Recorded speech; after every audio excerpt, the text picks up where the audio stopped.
Recently, I had a chance to visit one of my favorite fabric stores, and in today's video, I'm sharing with you the fabrics that I purchased as well as the patterns that I have paired with each piece of fabric. Hello everyone, welcome to my channel. This is where we talk about sewing and fashion and creating a handmade wardrobe. If you haven't guessed yet, the fabric store that I went to is S.R. Harris in the Minneapolis area. We were visiting family recently, and I always try and find a little bit of time to visit the fabric store. They have two locations, one in the northern suburbs, one in the southern suburbs.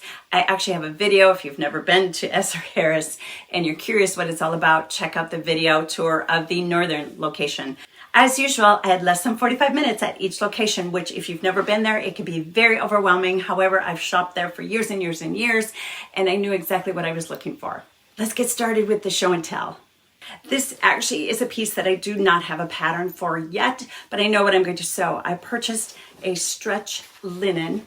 It's a basic black, but it's got a nice little stretch to it. I do love the comfort of a stretch.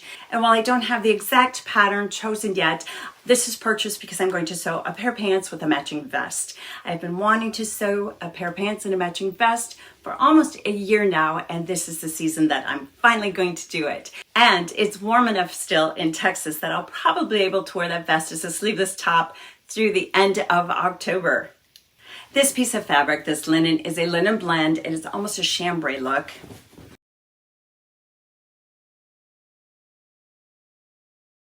So I purchased this lighter weight linen blend to make a top. The pattern that I've been wanting to sew is Vogue 1573. It's upside down, isn't it? Vogue 1573. This is from 1985. It's a designer pattern, and I like that big oversized top. It is designed to be open, and it's just tied at the front, and then it's longer in the back. I'm looking at the design a little bit, and there's a lot going on right here, which might be a little bit too much for my larger bust. And I do have another designer pattern that I've been wanting to sew from 1985. This is more a casual cargo type pockets, same designer, and I might say this one instead. I'm going to have to think about that one. It's definitely going to be an oversized shirt. This next piece, I love the bold pattern on this. I am going to say though, I'm a little disappointed in what happened when it was cutting. There was this very personable and entertaining salesperson cutting my fabric, and he didn't even realize until he was done that it was in two pieces, and there wasn't enough left on the bolt for me to get the yardage I needed in all one piece. So I went ahead and took it into two pieces. Fingers crossed I can make it work. We're creative. We can make it work, right? It is a Robert Kaufman, so it's a narrow one also. So I'm really double hoping that it's going to work. A little more sheer. I think it's just a really cool pattern. Looks like it's hand dyed, but it's printed that way. Pattern that I'm thinking about, let's see. I'm thinking about the Sewing Workshop Hong Kong vest.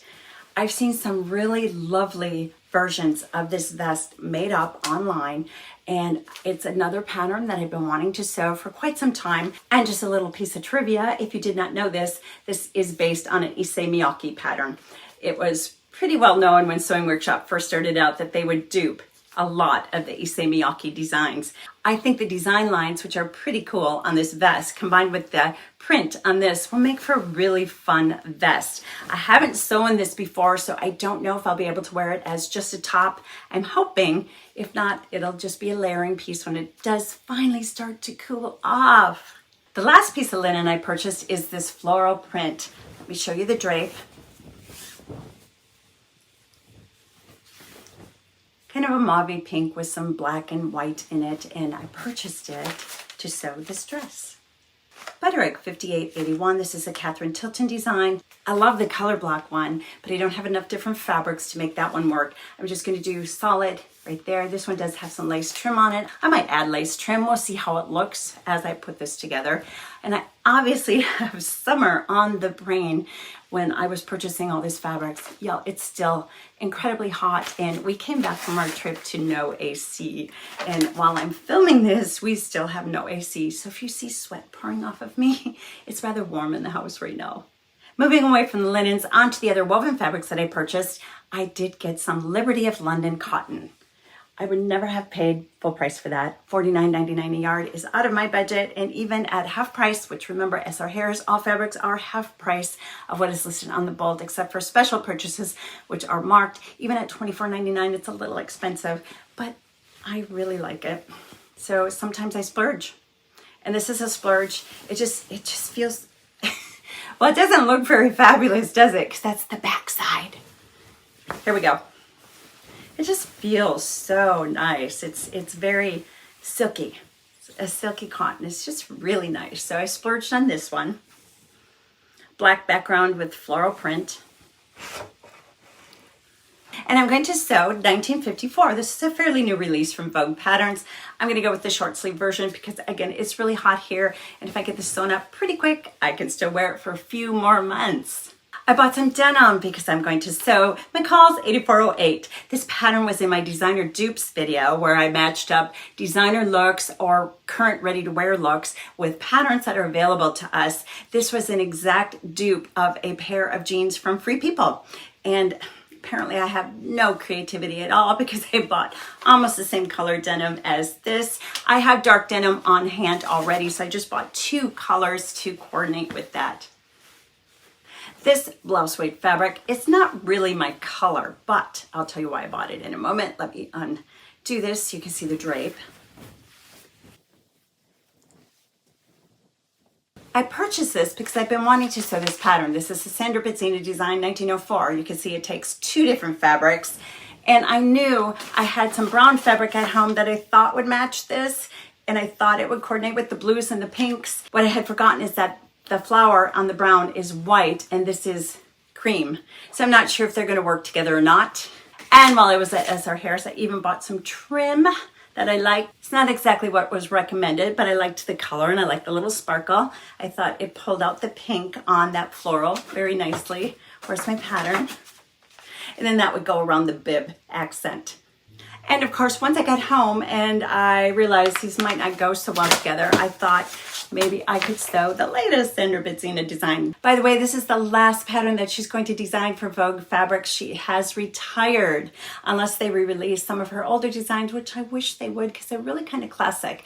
This is 1937. I would not do the dress, I would do the top. And again, I would need to find a fabric that would coordinate with it because no matter which one I choose, I'm going to need 2 fabrics that coordinate. After we returned home, I shared on my Facebook page that I had purchased some things at SR Harris and I mostly bought knits. In my mind, that's what I remembered. I thought I came home with a whole bunch of knits. I came home with 2 knits. I don't know why I was thinking knits when almost everything clearly that I purchased was linen and other wovens. Anyway, here's the knit that I purchased. This one, no pattern yet. I just love this bold, bold pink color. It's probably a rayon. It feels like a rayon knit. Really nice drape to it, really nice hand to it. I haven't decided exactly what t-shirt I'm going to sew again, but I do know that I'm going to sew myself a t-shirt out of this bright, bold pink, and I will get a lot of wear out of it. The other knit that I purchased is, I just like floral. Obviously pink too. I have a lot of pink today, don't I? This is a pink floral knit on a black background, just my style. And I might sew, see I'm saying I might because I'm not convinced yet. I bought enough of this because I knew I wanted to make a knit dress for the fall season. And I pulled out McCall's 8253.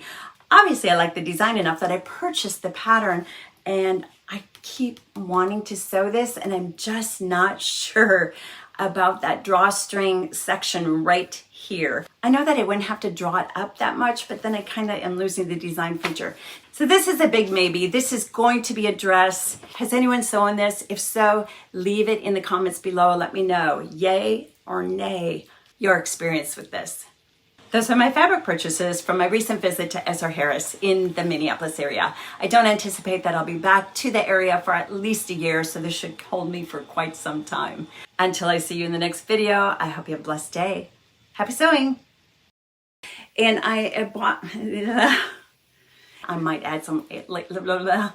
And in case you haven't noticed, vests are still popular for the fall 2023 season.